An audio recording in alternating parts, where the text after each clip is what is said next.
Well, hi there, everyone. This is Denise from Superfast Recruitment with the amazing Claire Bush. More of that later from the Recruitment Marketing and Sales Podcast. Bit of a mouthful, but well worth listening to.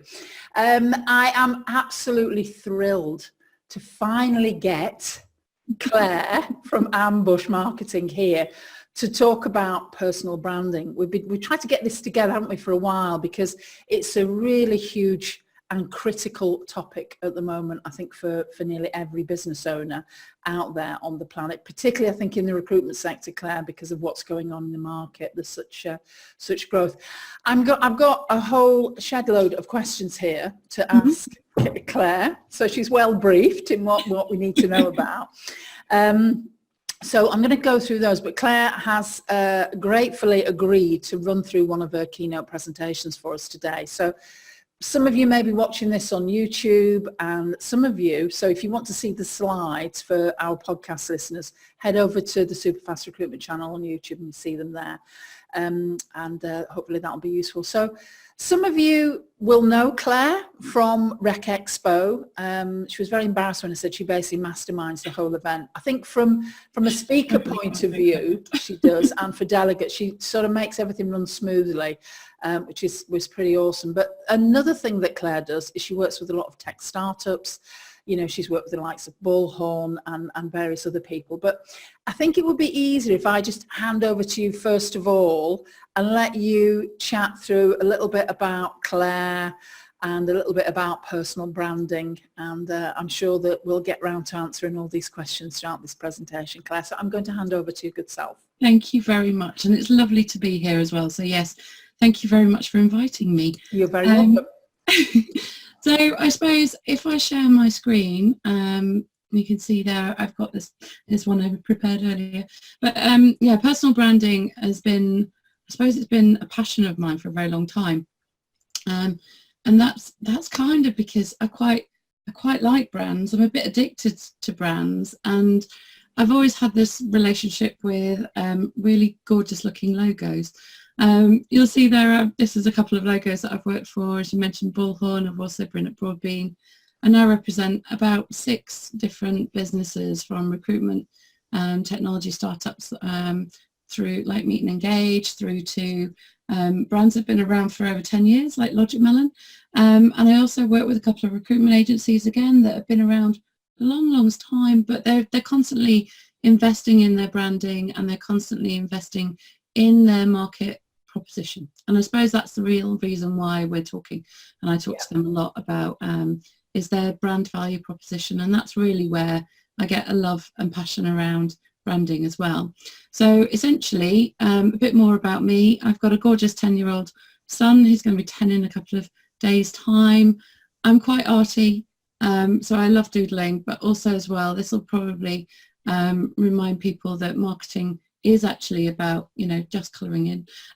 I love the fact that I do have tons of crayons everywhere throughout the house, and on every desk that I've ever inhabited, I've had my crayons and my paper, because I just like to draw and doodle and colour stuff in. And that's my little puppy on the bottom right hand side as well. So I'm definitely a dog person and not a cat person. I knew that's why we got on, and we like the same colour of dog. Only our dog has got a little bit greyer over the years, because yours is he's 7 months. Yeah, 7 months now. He's a Hungarian Vizsla. And if you hear him in the background, I apologise in advance, but he's in his little crate, and he's hopefully waiting for me to kind of get through this. But yeah, I mean, I've been, as you said, Denise, I've been around recruitment businesses now for quite a while, and I've looked after a number of different brands, and I've always said that that's basically what I do. I basically help brands to kind of make the most of themselves, whether that's individual people brands or business brands, to make money. And I'm quite commercially minded when it comes to marketing in that respect as well. So I suppose why branding is important is kind of why we're here. For me, there's 3 main reasons why branding should be on your radar and on your agenda. From a commercial perspective, obviously we're not here just for the good of our health, although if you do enjoy your job as much as I do, then it makes it a damn sight easier. But we're here to make money, we're here to run businesses and have that commercial reality. we're here to provide services, and a lot of those services are actually enabled because we can talk about the value that we can add. So really, branding is a way to get the communication across. It gives you presence, it gives you a position, it gives you something that you can basically tell somebody something about your brand, the value of service that you offer, and you can put it across that way. Yeah. And then the final part for me is community. So there's lots of C's, but it basically is about that kind of like bringing together the community that you serve. And whether you unite everybody under one flag, one logo, one icon, it doesn't really matter. So long as everybody is part of that community, they drive that forward as well. And branding is as much external as it is internal. And I always try to make sure as well that we've got a view of both sides of the fence. So what does your brand mean to your community, but what does it mean outside of that community as well? And I think that's a really important point. You've got to always see beyond the fence, if you like, and make sure that you are projecting the right kind of proposition that you want and the right vision that you want people to take on from you. So I thought it would be quite fun to play a bit of logo bingo. And the reason why I thought this was fun was because I want to think about personal brands, and I want to think about what kind of person sits behind some logos that might be quite famous. So Denise, you're going to be my guinea pig right now. You could have preempted this and I could have actually swapped it up on it. So who is the CEO or MDs behind these logos? Well, Virgin, I would say, is Sir Richard. Yeah. Enterprise, I don't know. I suspect it's a female, but I'm not sure. Amazon is Jeff Bezos. Facebook, Mark Zuckerberg. Tesla, Elon Musk. I cannot, even though I do have an iPhone, I am a bit of an Android girl, really. So I have no idea who is now the Apple CEO. And UPS, I don't know. And GM, I don't know. That's pretty poor, isn't it? Anyway. No, not at all. I mean, and the reason why I did this was to sort of throw out there that actually those figureheads of the businesses that have a massive social presence are really, really instantly recognizable alongside of their company brands. Yeah. You know, you wouldn't be able to separate Richard Branson and Virgin. You know, that's kind of like an instant, especially for us in the UK, it's a real instant recognition. The CEO at the moment for Enterprise is a lady called Pam Nicholson. And the reason why I put this up, my husband works for Enterprise. He's worked there since he left university like 200 years ago.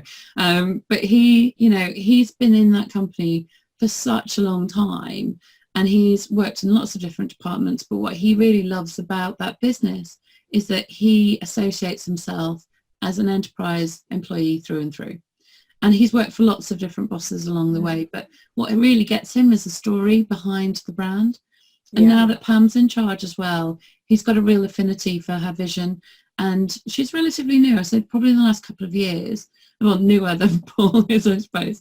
But it's that vision of the boss alongside the logo that basically combines to be what I would suggest, and I think what's also proven as well, is an amount of value that you can't separate out. Yeah, absolutely. Yeah. And there's a couple of other ladies in there as well. I think Mary Barra is the CEO of General Motors, and Jim Barber is the CEO of UPS. Now, both of those people don't have very large social media presence, and they're not very outspoken. But it's not to say that the value of their business isn't anything less. But what they choose to do is they choose to internalize their reputation management, if you like. So actually you go and speak to anybody from UPS or GM, and they'll both, they'll be able to tell you about the sort of initiatives and the management style, and even the closeness that they feel to their bosses.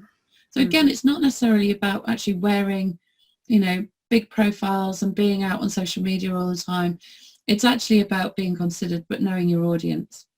And the other thing that I really wanted to sort of make a point of here was that if you can imagine that from a personal brand perspective, your company's market value can absolutely almost double if you've got a great reputation in a business leader.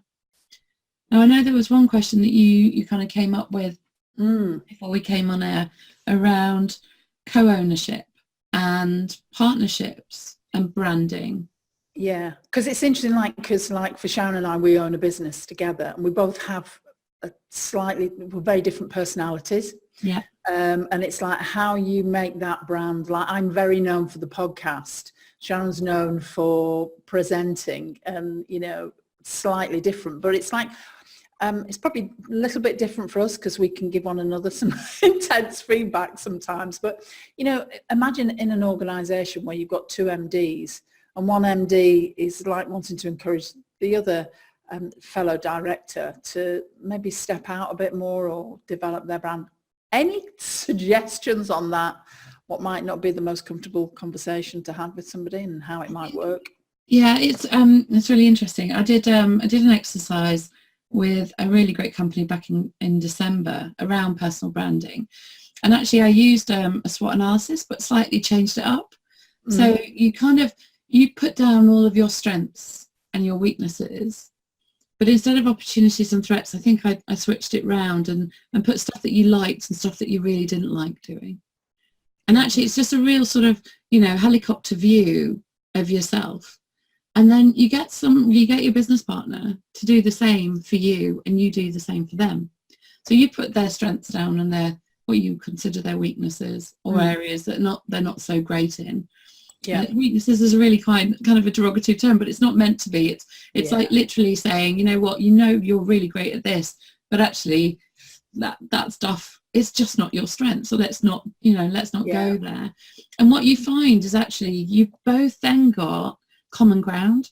You've got common grounds that you're both really, really good at, but one of you will shine in a different way to another. And I'm not talking about then just making that your sort of content theme for the rest of the year, but I'm also thinking about actually leveraging that strength. So the stuff that I really used to hate was getting up and presenting. And over the course of the last 3 years, there's nothing that I enjoy more than standing on a stage and presenting to people. I still go bright red and I still want to rush off and grab a vodka, but at the same time, I really love just speaking to people and presenting my ideas and sort of theories. And because it's my stories, and I've got really comfortable in the fact that this content is my content. So actually, nobody else knows it as well as I do. Yeah. Because it's my experience. Can I ask you a question there? Because, you know, you talked about the weaknesses, you know, versus strengths. And what, you know, you like doing or what you're known for. And, you know, in trainers speak, because we do quite a bit of training as well, it's always like trendy to say your development areas rather than your weaknesses. But do you think that, you know, if you've got a couple of directors in an organisation and you know, like Fred is really fantastic at A, B and C, and Diana is really good at X, Y, Z, do they stay to their strengths and build their brand around that? Or what's the best? I think it's about looking at the business. So, you know, where does the business need to go? Do you need someone who can stand on stage and tell your story? Do you need someone who's going to be able to go out and present to a room of peers, whether that's C-suite, directors, or even just hold a networking session and kind of facilitate those sort of conversations in a round table kind of environment? A lot of the time you've got people within your business at all levels that can rise up to that challenge and or accommodate that kind of level of interaction and engagement with people. I think it's really important to really play to strengths, but I also think in the trainer speak, develop those areas that aren't necessarily like right now obvious, because someone might have the ambition to stand up in front of, you know, hundreds of people, but not be able to do that today. But with 6 months training and a real, you know, really getting under the skin of what the business is doing and being able to really authentically tell the story because they've been part of it. I think that's where I find that the best presentations are, especially, you know, when putting Rec Expo's program together. It's not so much about having people who are really born to stage. It's more about having people who are really excited about the stories that they want to tell. Yeah. And that makes someone really engaging. Yeah. So it doesn't matter if it's someone who's just started but has got 20 years experience. It doesn't matter if someone's been running the business for 20 years and has never done something like that. With the right amount of preparation, support, and also kind of storytelling, practice, anybody can do anything. And there's lots of really great kind of, one of the tips I think at the end of this presentation is about how you can kind of come up and out, but there's lots of different ways in which you can do that as well. So hopefully I'll come to that. Great. So let's talk about the reasons why personal branding can kind of mean a lot to your business. And I thought of these 6 areas, but I think there's a lot more as well. Like adding value to your business based on your own personal brand should be something that you think about, but it's also something that will just happen if you do it naturally. And I'm not suggesting all 6 of these happen at the same time, but quite often a lot of them correlate and a lot of them will kind of be this chain reaction. So if your personal brand is really well and positively aligned and associated with your business, and I'm calling it a business, not a business brand, because your business is the entity and you work within that business. Yeah. Yeah. The recognition that you get, the recognition that you as an individual have, will automatically start to permeate into the business as well. So you think about the businesses that I've worked with in the past, the reputation management piece that I've done at Broadbean, for example. Broadbean was such a brilliantly well-known brand before I got there, but after I sort of took the realms, if you like, in terms of the events, and we went out and we did a lot more sort of visual and physical kind of meet and greet in the marketplace, that instant recognition of both the Broadbean logo and my personal name, my brand, but also all of that of my colleagues as well, that increased our recognition so much so that actually we just became even more of a confident player in the marketplace and a really good brand to be part of. Once you start to sort of shy away from that, or if you kind of, you've got to be consistent, I suppose is what I'm saying, because once that recognition is there and it's upheld, then it's really difficult for your competitors to break into the market after you. But if you stop investing in that, if you stop being in places where people are used to seeing you, it kind of becomes quite a negative connotation, and really quite quickly your recognition can dwindle, and that affects your reputation as well. So that whole sort of like negative spin. So it's a real fine balance, and I'm not talking about spending tons of cash on it, but actually as an individual, as a business owner, think about what can I do to instantly increase the recognition that I have. And that might be, social media, podcasts, brilliant idea. Yeah. Again, that quality is associated. You're not going to go anywhere. You've got a regular slot. Your audience knows what's coming, and the reputation that you have and you build becomes stronger every month or week whenever you release your new content. Yeah. There's a direct correlation, definitely. Return on investment in marketing, as you know, is something that we all live and die by. And if we can increase the recognition, the reputation, then the bookings will follow for sure. Yeah, absolutely.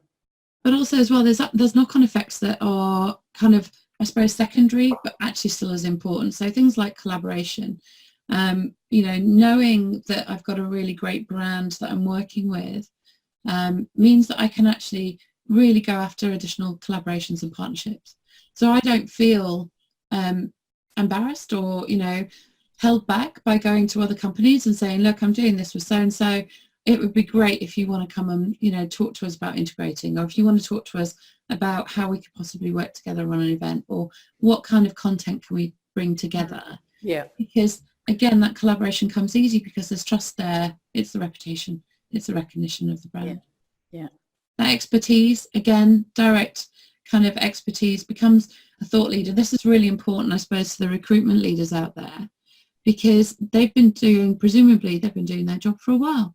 They either know how to recruit really well, or they know their industry inside out, or they know the candidates and the populations and communities that they've got really well established with. And so that level of expertise is another dynamic and another level of trust, which again has this sort of circular effect of bringing people into their sphere. And the final part is the success. And if people see that you're successful because you've got the expertise, actually your reputation is upheld, and it's all really legitimate and it's all authentic. And that in itself cannot be beaten. So if you are the expert in the field around a certain topic, then you're going to naturally attract new business. But it's business coming into your business, and actually everybody within that business benefits as well. So there's that sort of knock-on effect. And what tends to happen is the leaders of business start out with this sort of expertise. They teach everybody within their business either the concepts, the theories, or they distill the working practices within, but then you've got other people coming up and taking a hold of that baton and developing it themselves. So the other thing that I get really, I suppose not frustrated about, but I get kind of really conscious of, is that recruitment owners want to create a legacy, but they don't want to share that legacy. It's all theirs. They're not about actually recognizing all of the recruiters that are brilliant, that are working for them. And that's what tends to happen with churn and turnover of really good recruiters. Really good recruiters get frustrated that their brand, their personal brand, isn't being recognized as giving value back to the business. So what I would say here is that it's actually a team sport. Like, personal branding is only as effective as if everybody is pulling in the same direction. So that common thread, that common expertise, that common recognition for the value that you're adding to your clients and your candidates is the stuff that really needs to shine through. It doesn't matter what the logo looks like, as long as it's instantly recognizable and you align with it. Yeah. So that's kind of that part. Hopefully you can't hear all the rain's coming down. It sounds like I'm in a tin shack in here. So I suppose this is just the sort of tail end of that slide, because actually when you start to bring everybody's personal brand power together, it becomes a really immense proposition. Yeah. The power of that combined. I love that quote, by the way. It's gorgeous, isn't it?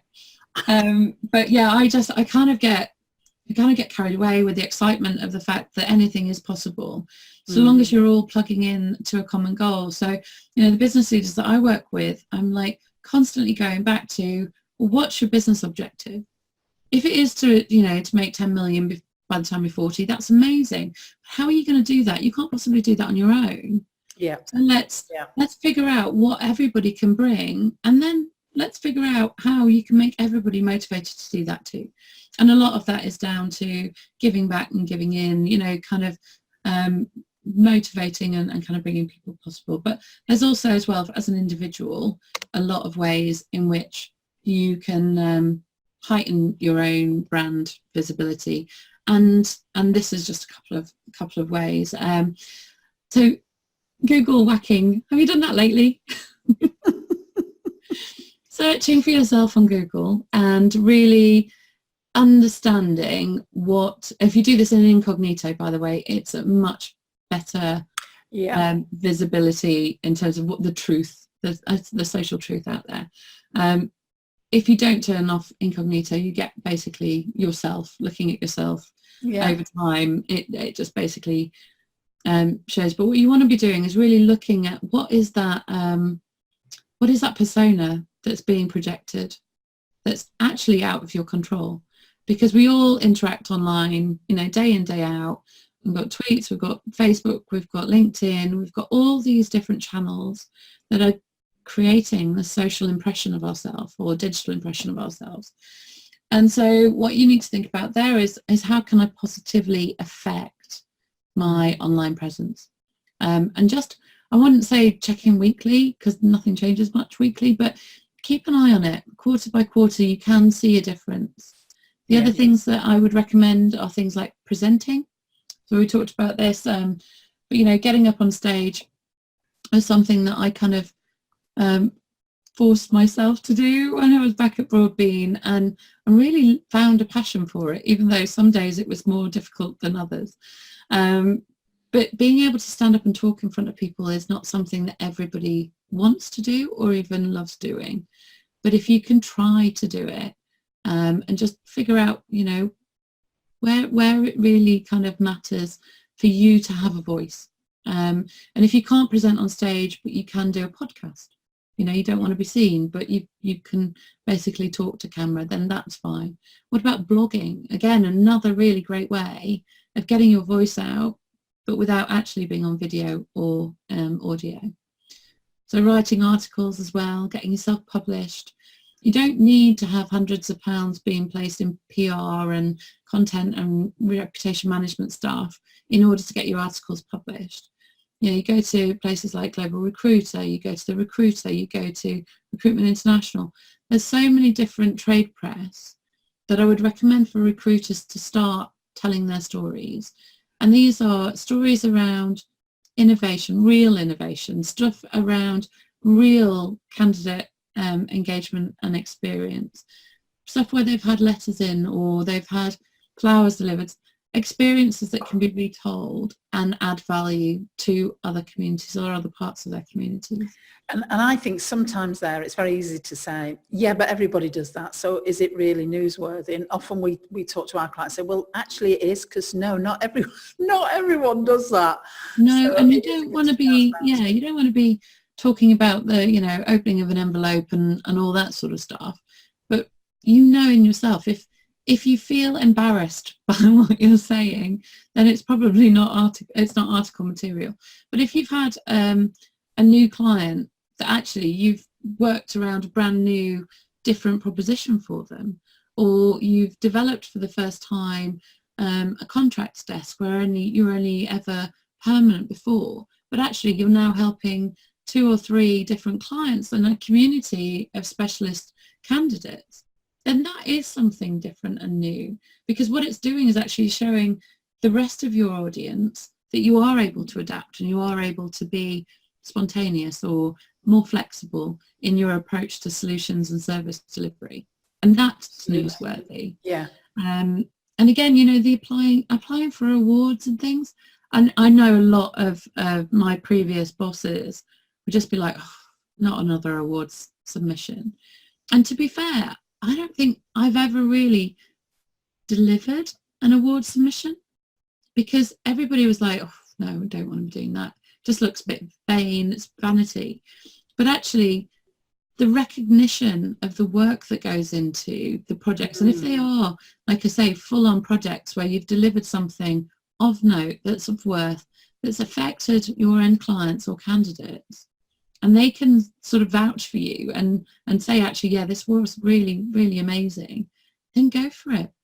We need to, as an industry, raise the bar on what we're really good at. We don't talk about what we're really great at. We take our own sort of beatings almost, and we kind of self-beat ourselves down as well.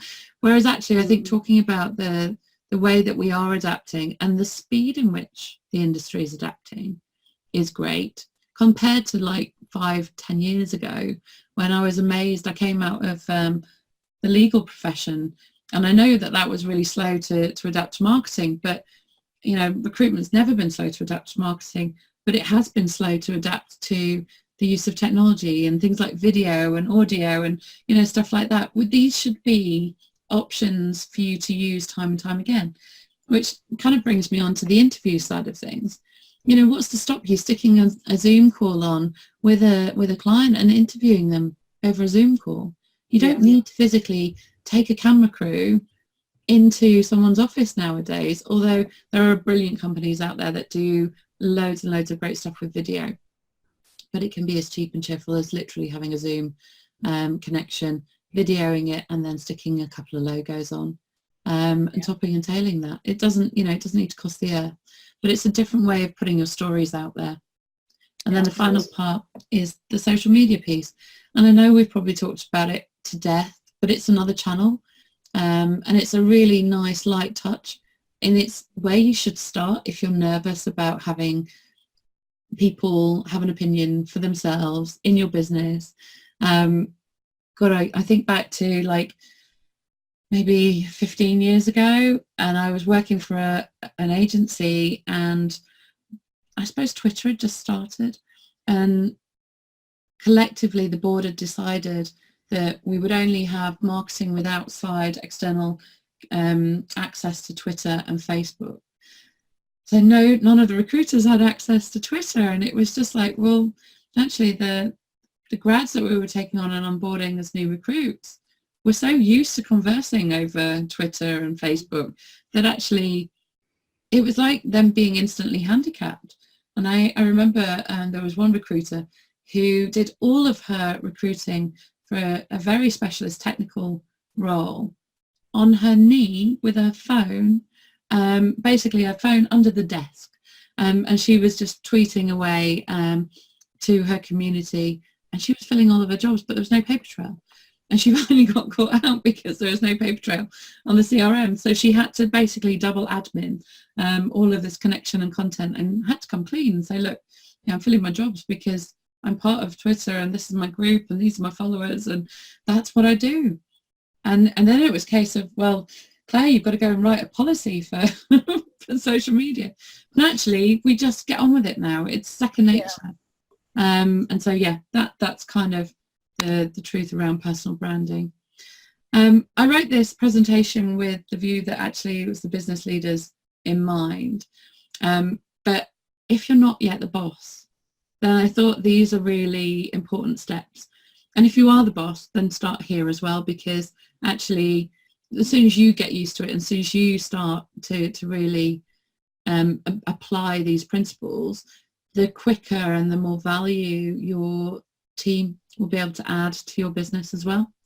So starting to build your brand out now, define your purpose, work out what your niche is. So kind of going back to that SWOT analysis, what are you really good at, what you don't like doing, get someone else to kind of complement you there. And then start building this personal brand and tell your story. So let me ask a question, because you mentioned it a couple of times about, and you talked about your own personal experience. I don't particularly like presenting, but now I do. What suggestions have you got for people listening to this podcast, watching this video around, if you've got this limiting belief about you and how personal branding will work for you? Any suggestions on how to handle that one? I think it's just take it slow and start small. And the one thing that I took, and I suppose I said this as well just before we came on air, I know what my expertise is. I know that marketing is the thing that I get out of bed for every morning. So it's always been that way for me. And I'm kind of really blessed, I suppose, to have this sort of purpose. But if there's got to be something that you really get excited by, whether or not it's golf, or if it's,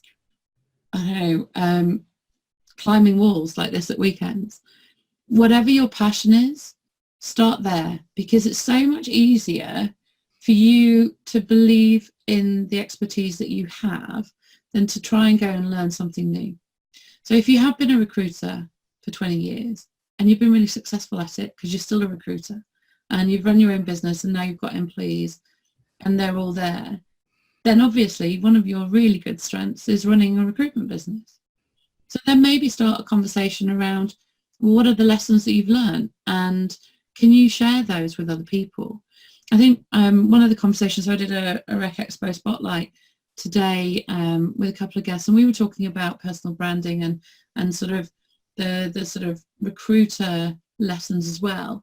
And actually just being able to ring fence what it is that you like about yourself gives you such a really good starting point. And it helps people. It's a really good suggestion. Yeah, it's what people kind of see in you. That's the authentic you. And if you start from a place of authenticity, you can't go wrong. It's when you start sort of believing in the hype that I think people become unstuck, or living up to a false impression. And there's a lot of work I've done on my own sort of personal journey through, whether it's being a manager or a director, and now running my own business. Figuring out what makes me tick is really important. So I spend a proportion of my week kind of really thinking about, am I happy? And, just even those little moments enable me to sort of adjust my business plan, my life plan. I book an extra day off, or, I kind of go off and do some camping or whatever makes me feel like I'm actually connecting back to myself. We live in a world that is always on 24/7, whether you're running your own business or not. Life is mad. It's hectic. There's so many different calls on your time. If you start throwing yourself into challenges, like getting up on stage and talking to people when you've never actually felt like that, then you're going to come unstuck really quickly. And I don't want that to happen. So don't do that. Going back to, and I think you probably weave this in quite a few times, but, for those, the very sort of, very focused individuals that think, yeah, personal branding, it's all a bit fluffy.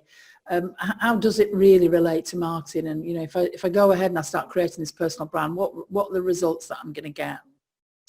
Well, I think it's about asking a couple of questions for yourself first. And I like to kind of always go back to the objective.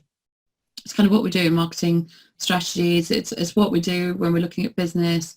So combine the two and think about, okay, so what value does your brand, or could your brand actually bring to the business? And what does it do today? So if you are a business owner and you've set this up because, whether you're 2 years in, 5 years in, 10 years in, it doesn't matter. What is your personal brand actually bringing to that business right now, in terms of, is the network of new business all yours?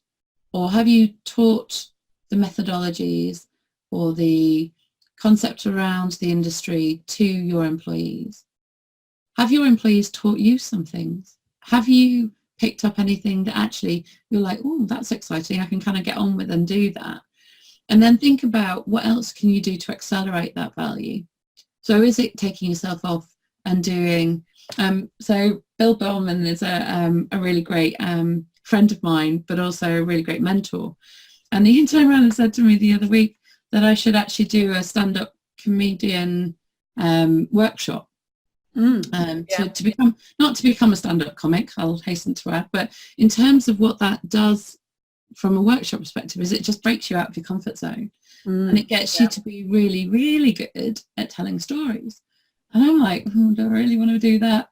But actually, there's a part of me that's going, oh my God, that's the worst thing in the world. I can't possibly want to be, setting myself up to be laughed at. But actually, that's what I do when I get up on stage. I want people to laugh in the jokes bit. But if they don't know me and I can't project me, then the audience won't know when to laugh at the bits that I find funny. So, it's all about being able to sort of figure out where you can add value as well. And that personal journey never stops. And if you're really interested in expanding that value, I mean, going back to that stat, if you can align another 44% of the value of your business just by stepping up on stage, then isn't it worth it? Absolutely.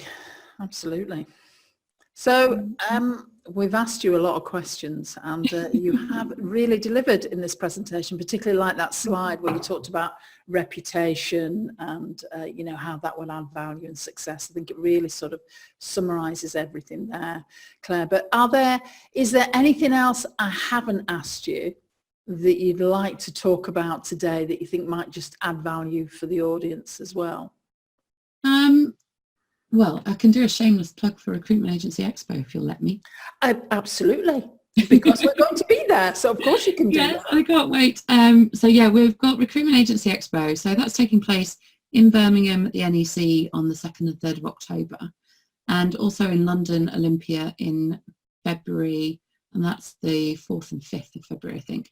But over the course of those 2 days, it's literally three theatres with over 200 people coming to listen to 50 presenters. Now, if you want to know about how good or how nerve-wracking or how scary and how exhilarating it is, then obviously come and speak. Sharon's going to be presenting again for us in Birmingham. But it's just one of those things where you can see the content come to life for people. These are stories about businesses accelerating. There's ideas for strategy and growth. There's there's lots of personal stories that are in the program and baked in on purpose, because I want to showcase businesses that are growing, and it's all about the strategic growth, whether you're looking to break new markets or if you're looking to develop your people. These are all the topics that are going to be discussed along the way, and it'd be great to see you there. So yeah, if you want to see all of this in action, you'll probably see me whizzing around like a mad woman with my hair on fire as I'm running between 3 theatres. It's my annual diet week. So I can basically stick my running shoes on and away I go. But no, it's great fun, and there's going to be 1,000 or so of your peers there. So why not come along, network, meet people, meet loads of vendors as well. There's some amazing technology companies that are out there, and obviously service providers like yourself as well, who are going to be around. Big thank you, Claire. And I'm not sure if I'm going to be there, but maybe I should be there, shouldn't I? Come to the expo, think about standing outside comfort zones and all that sort of stuff. Yes, note to self. So thanks again for today. And for those of you who might be listening to this on iTunes, head over to YouTube and you'll be able to watch this as well. And you'll see all of Claire's slides, and definitely a photograph moment. And Claire, if people want to get in contact with you, how do they do that? I know you've just put a slide up now, but if you want to talk through that as well. So my website is am-bush, and that stands for Accelerated Marketing by me, Claire Bush. I provide marketing consultancy, mentoring and training, mobile number and email address, and I'm all over LinkedIn. And you can tweet me at Claire Bush as well. So yeah, looking forward to connecting with anybody who fancies asking questions. Great. Thanks, Claire. Lovely to see you. Thank you very much. Again. Bye. Bye.